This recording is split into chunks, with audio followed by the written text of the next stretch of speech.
Salve camaradas, tudo bem? O tema do vídeo de hoje é a desistência de Joe Biden e o significado da candidatura de Kamala Harris.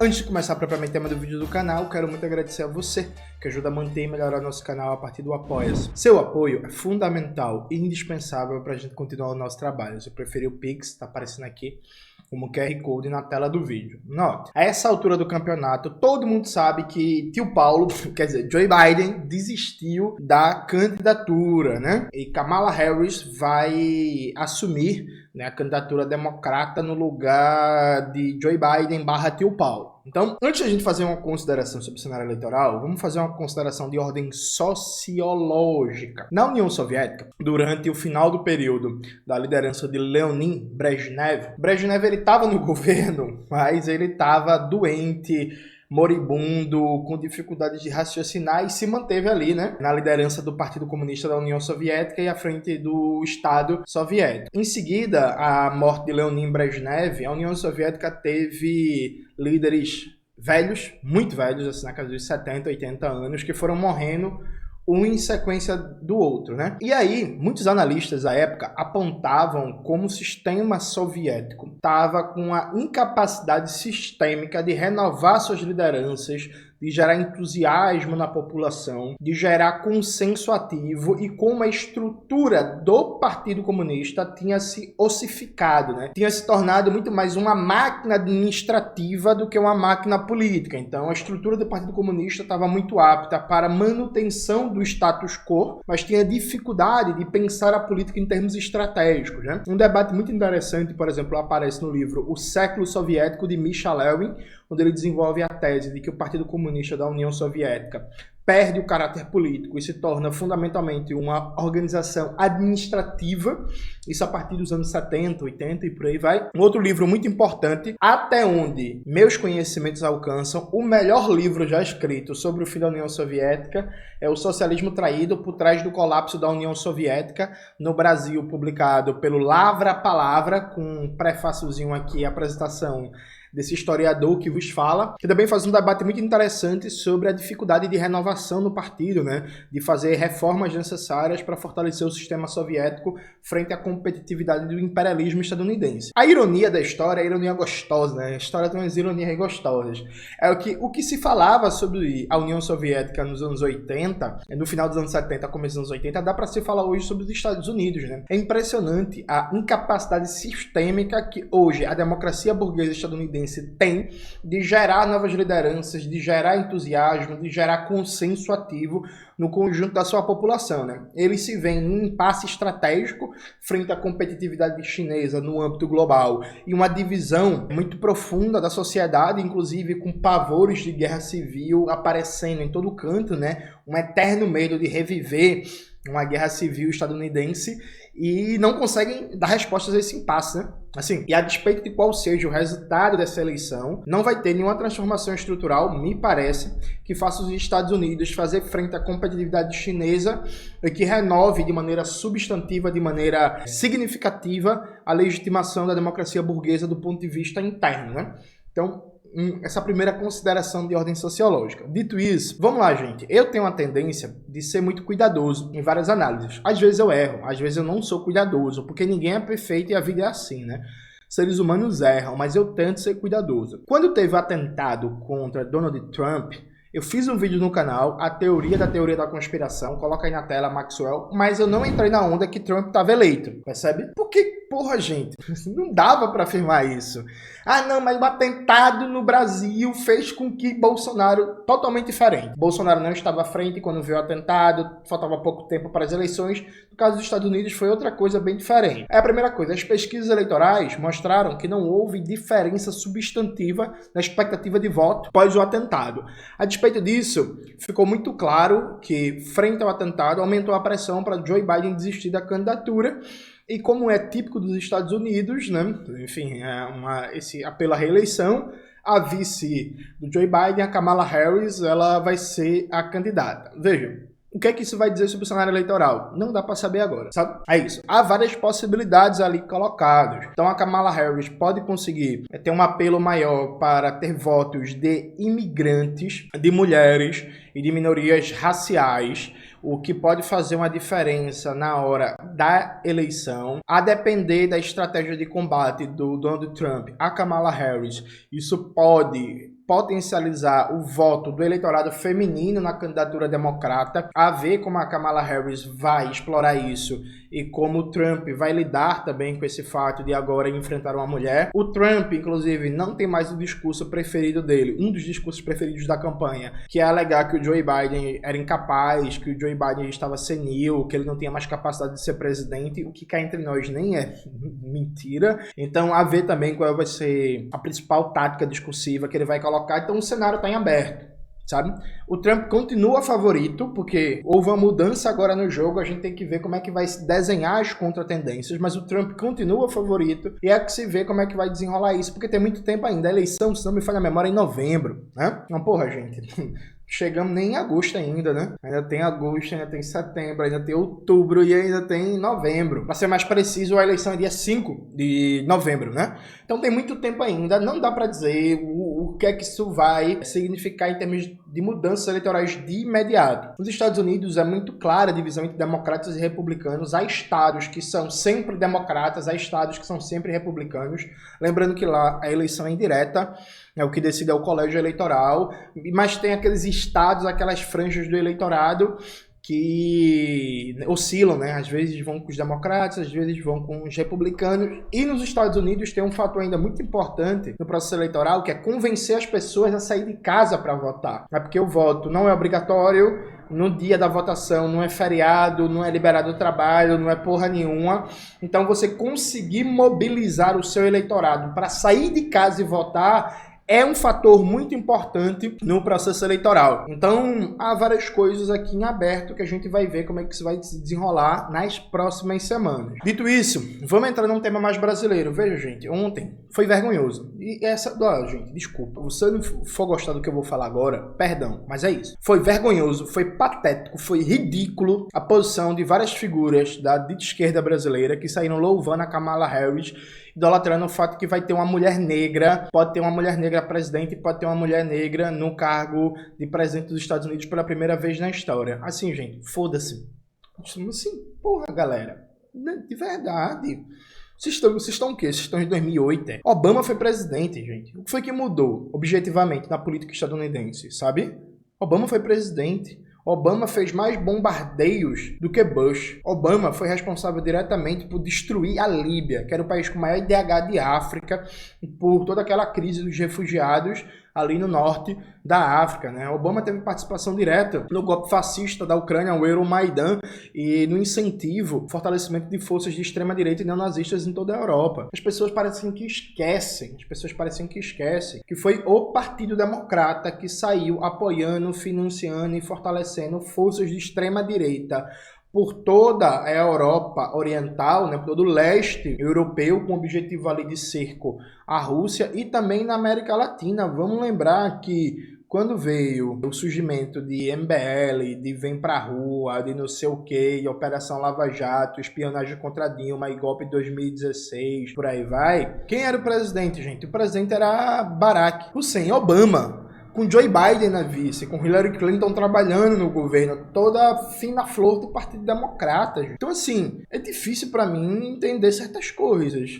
Assim, várias forças de extrema-direita, ultraliberais, reacionárias, fascistoides, golpistas em toda a América Latina, em toda a Europa Ocidental e Oriental, foram apoiadas e financiadas pelo Partido Democrata, gente. Pelo amor de Deus. Claro que depois, especialmente a partir de 2018, 2019, houve uma certa cristalização eleitoral e uma afinidade entre essas forças de extrema-direita, que receberam inclusive muito apoio, obrigado, do Partido Democrata, com o Partido Republicano a partir do trumpismo, né? Mas mesmo assim, veja, não há oposição nenhuma do Partido Democrata em financiar a extrema-direita, negacionismo, golpismo, fascismo. Faz pouco tempo saiu um estudo mostrando que os Estados Unidos estimularam o negacionismo, né, para prejudicar a China nas Filipinas, né, para a galera não comprar a vacina chinesa. Então, assim, você para olhar, não, o negacionismo da vacina é coisa da extrema-direita. O governo Biden financiou o negacionismo da vacina nas Filipinas, sabe? Então, assim, vamos ter um pensamento mais complexo, vamos ter um pensamento mais refinado. A ideia de que Trump igual extrema-direita e democratas igual apoio à democracia, tá errada. Sim, uma vitória de Trump nos Estados Unidos iria sim dar força para perspectivas de extrema-direita no mundo todo. Isto é verdade. Uma vitória dos democratas não necessariamente não daria força e se configuraria de maneira diferente, mas a ideia de que os democratas não promovem negacionismo, não promovem golpes de Estado, não promovem forças neofascistas e tal, tipo assim, pelo amor de Deus, gente, sabe? Aí vem a segunda coisa, né? Que a gente fala assim, não, todo mundo sabe que os Estados Unidos é uma potência imperialista que faz guerra, que massacre, mas seria muito importante ter uma mulher negra na presidência. Muito importante pra quem, bicho? Pra quem? Assim, peraí, gente. Muito importante pra quem? Por quê? Pelo contrário, e aí veja, Obama na presidência, por exemplo, não foi importante para a população negra, não. Em muitos sentidos, atrapalhou as lutas do movimento negro dos Estados Unidos, sabe? Peguem, por exemplo, o livro do Assa Hayden, Armadilhas da Identidade, Raça e Classe nos Dias de Hoje, e vejam um balanço que ele faz, por exemplo, de Obama na presidência. Ainda que não debate o tema tão diretamente, mas a Jodi Dean, no livro Camarada, também faz um debate muito importante sobre esses últimos anos na política estadunidense, né, quando Obama foi presidente. Então, por que seria importante? Ah, não, por representatividade. Mas o que é que significa isso? Aí você está querendo que nossas crianças e adolescentes, por exemplo, do Brasil, tenham como figura de representatividade uma assassina, porque todo mundo que senta na cadeira de presidente dos Estados Unidos é um assassino, gente.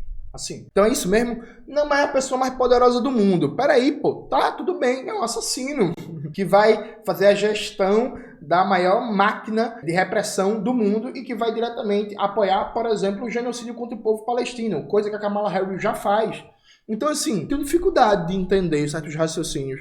Não, porque vai ser muito importante para as meninas negras do Brasil. Você quer que as meninas negras do Brasil tenham como referência uma assassina? Eu até consigo entender e dialogar com quem acha, por exemplo, que ter uma figura do top da indústria cultural estadunidense como Beyoncé é importante para a autoestima de crianças negras.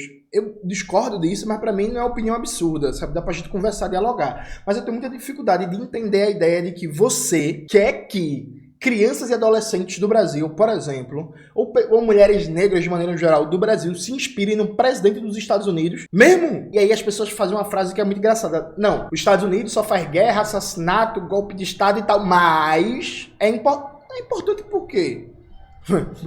Sabe? Por que é importante, gente? É isso, eu repito a pergunta, veja, é bem simples de entender. Você quer que crianças, adolescentes e mulheres negras do Brasil tenham como referência uma assassina, uma referência de autoestima, de beleza, de possibilidade de ascensão social, de autoconfiança? É isso. Você percebe que não faz sentido, né? Sim, cá entre nós. Não faz sentido. Nenhum. Absolutamente nenhum. Isso por um lado. Aí alguém vai dizer assim, Jones, mas você acha que Trump e Kamala Harris é a mesma coisa? Depende do prisma de debate. E aqui eu chego no momento mais importante do vídeo. Preste atenção. Do ponto de vista eleitoral, não é a mesma coisa. Do ponto de vista eleitoral, não é a mesma coisa. É importante que o Trump perca as eleições. Que ele perdendo as eleições não vai dar uma excitação, um grau maior de autoconfiança, de atividade para a extrema-direita no mundo e no Brasil. Então, sim, é muito importante que o Trump perca as eleições. Eu torço para o Trump perder, perfeito? Agora, vamos olhar para um prisma mais profundo. Gente, o que é o Brasil? O Brasil, ele é um gigante adormecido, lembrando aquela palavra de ordem horrível que é o gigante acordou. Por quê? Veja, o Brasil é o maior país da América do Sul. O maior em termos populacionais, o maior em termos de território, o maior em termos de tamanho da sua economia, de complexidade produtiva, bem ou mal, com toda a desgraça e destruição. O Brasil tem um BNDES, tem uma Fiocruz, tem uma Petrobras, tem uma Eletrobras, várias coisas sendo privatizadas, sucateadas e tal, mas o Brasil tem possibilidades econômicas, científicas, técnicas, produtivas, de financiamento que seus vizinhos não têm. Se a gente abre o arco para a América Latina de maneira geral, o Brasil continua sendo um país mais importante. De tal sorte que, veja, até as pedras da Praia de Boa Viagem sabem que é fundamental para o domínio dos Estados Unidos que o Brasil seja um país de joelhos. A gente fala, né? Na América Latina é quintal dos Estados Unidos, que é fundamental para a hegemonia mundial dos Estados Unidos o controle sobre a América Latina. Esse controle da América Latina tem como pressuposto o fato que o Brasil vai estar de joelhos, que a classe trabalhadora brasileira não vai comandar o poder político com um projeto de soberania de integração latino-americana, porque não tem como manter a América Latina como quintal dos Estados Unidos se o Brasil avança numa perspectiva de um projeto radical de enfrentamento da dependência do subdesenvolvimento e da sua subsoberania. Simples e objetivamente. Há um pressuposto aqui. Um pressuposto de que, para dominar a América Latina, o país com potencial de liderança natural na América Latina tem que estar de joelhos, tem que estar prostrado, tem que ser um país à deriva, sabe? Isso é básico. E aí, gente, na geopolítica tem coisas que são bem objetivas. Você pega, por exemplo, o livro 3 dos Cadernos do Cárcere, do Antônio Gramsci, tá o Gramsci falando que se a China se libertasse do colonialismo e estabelecesse sua soberania nacional e desenvolvesse uma indústria, a China seria um dos países mais importantes do mundo e o eixo da economia mundial poderia migrar para a Ásia. Ah, porque o Gramsci era um profeta? Não, porra, é um bagulho meio óbvio, gente. A China, isso o Gramsci escreveu no final dos anos 20 e começo dos anos 30. A China daquele tamanho, com aquele território, com aquela população, com aquela história milenar, era bem óbvio que se o país se libertasse do colonialismo e estabelecesse um projeto soberano ali, ele tinha fortes possibilidades de mudar o eixo da divisão internacional do trabalho. Do mesmo jeito que é bem óbvio que se o Brasil se afirma enquanto um projeto soberano voltado para a integração latino-americana, isso poderia ser o começo do fim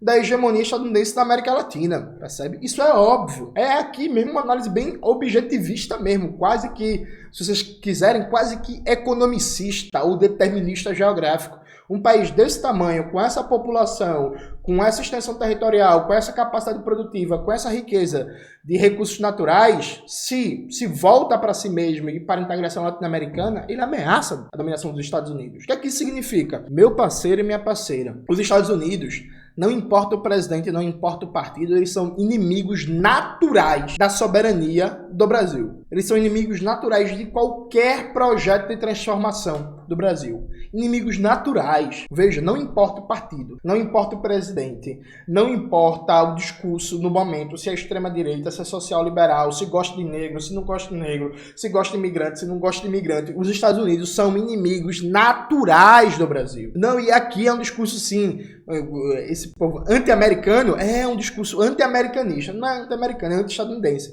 Veja, não há como conviver. Não há possibilidades hoje no sistema imperialista de complementariedade entre os Estados Unidos no papel que tem hoje no mundo, mas o Brasil se afirmando com um projeto que, ao meu ver, é socialista, é um projeto soberano de enfrentamento à dependência, ao subdesenvolvimento e de integração latino-americana. Não tem como conviver, gente. Não dá. Simples e objetivamente. E aí, veja, o Simão Bolívar sabia disso no século XIX, né? Não falando especificamente do Brasil, falando especificamente da América do Sul e da América Espanhola. O Simão Bolívar sabia disso. O José Carlos Mariátegui sabia disso. Che Guevara sabia disso. Fidel sabia disso. Hugo Chávez sabia disso. O Brizola, quando foi governador do Rio Grande do Sul, aprendeu isso na pele. Então, assim, gente, não dá pra gente ter nenhuma ilusão com os Estados Unidos enquanto sistema imperialista. Uma coisa é a relação com as relações da classe trabalhadora dos Estados Unidos, com os sindicatos, com os partidos revolucionários, com os intelectuais que realmente estão comprometidos com a luta internacionalista, George Dean, Angela Davis, Michael Parenti e Companhia Limitada. Mas veja, com os Estados Unidos enquanto sistema, veja, não importa se é democrata ou republicano, é parte natural da geopolítica hoje do mundo, eles querem fuder a gente e pra gente afirmar enquanto um país soberano e controlado pela classe trabalhadora, a gente vai ter que confrontar eles. Não tem um segundo, terceiro caminho. Sabe? É isso. Não é à toa que o ciclo de golpes empresarial militares na América Latina começou pelo Brasil. Eu lembro que o Darcy Ribeiro, no livro Tempos de Turbilhão, eu tô olhando aqui do lado para ele, não dá para pegar porque ele tá em cima de muitos livros. O Darcy Ribeiro, jovenzinho ainda, né, tal, ele se questionava, né, tipo, porra, velho, por que o governo Jango, um governo reformista bem limitado, né? O Jango era bem moderado, viu, gente, assim, tá ligado? Porque o governo Jango despertou tanta oposição, tanto ódio, tanta fúria dos Estados Unidos. O Darcy Ribeiro, depois do golpe, já no exílio, ele faz uma reflexão de que ele e a liderança do governo, né, do antigo PTB, foram inocentes e não perceberam que as reformas de base, embora não tivessem caráter revolucionário, aquilo ali não ia fazer com que surgisse o socialismo amanhã, percebe? Mas as reformas de base poderiam colocar o Brasil em tal posição de proeminência e desenvolvimento das forças produtivas que não é compatível com o padrão de dominação hegemônica dos Estados Unidos na América Latina, o Brasil alcançando tal nível de progresso. Então, mesmo sendo um projeto reformista, mesmo sendo um projeto que não era alinhado ao movimento comunista, que não queria entrar no campo socialista, mesmo com tudo isso, mesmo o Jango não sendo marxista, mesmo o Jango não sendo radical, e etc, etc, etc, mesmo assim, é incompatível estruturalmente um processo de avanço substantivo das capacidades produtivas, tecnológicas e de integração social do Brasil no padrão de dominação hegemônica dos Estados Unidos da América Latina. Então, nesse aspecto mais profundo da história, para além da superfície eleitoral, sim, dá no mesmo, democratas e republicanos. Ambos são os nossos adversários. E a gente nunca pode esquecer disso. Veja, eu vou repetir para você, para não deixar dúvida. Eu quero que o Trump perca a eleição, mas você nunca vai me ver louvando Kamala Harris, nem Partido Democrata, porque os confrontos táticos imediatos da superfície eleitoral nunca podem fazer com que a gente deixe de olhar no horizonte da Revolução Brasileira e da transformação estrutural do nosso país, né, da revolução socialista do nosso país. E na perspectiva da Revolução Brasileira, o Estado imperialista estadunidense é um adversário a ser derrotado, não importa quem sente na Casa Branca, sabe? Então, assim, é deseducador. Fora que é meio abestalhado, né, gente? Porque, assim, a torcida, ficar louvando a Kamala Harris em rede social, não sei o quê, pro brasileiro, vai mudar o quê na eleição dos Estados Unidos? Que coisa abestalhada, né? Não, precisamos eleger a Kamala Harris, precisamos... Como assim precisamos? Pô, eu voto em Jaboatão dos Guararapes. Eu não sabia que Jaboatão é mais um estado dos Estados Unidos. Então, assim, gente, pelo amor de Deus, se respeitem. Vamos ter uma visão mais complexa do mundo. Vamos ter uma visão mais cuidadosa, sabe? Não é possível, velho. Não é possível. Vocês viram agora tudo que o governo Biden fez apoiando Israel no genocídio contra o povo palestino. A Kamala Harris era vice. Vocês passaram o tempo inteiro, os últimos meses, falando corretamente que Israel pratica um genocídio contra o povo palestino, cobrando aqui, por exemplo, como eu cobrei, que o governo Lula rompa relações com Israel, que tem que cobrar mesmo, mas aí em seguida vão idolatrar Kamala Harris, vice do Biden, que apoia o genocídio contra o povo palestino. Peraí, gente.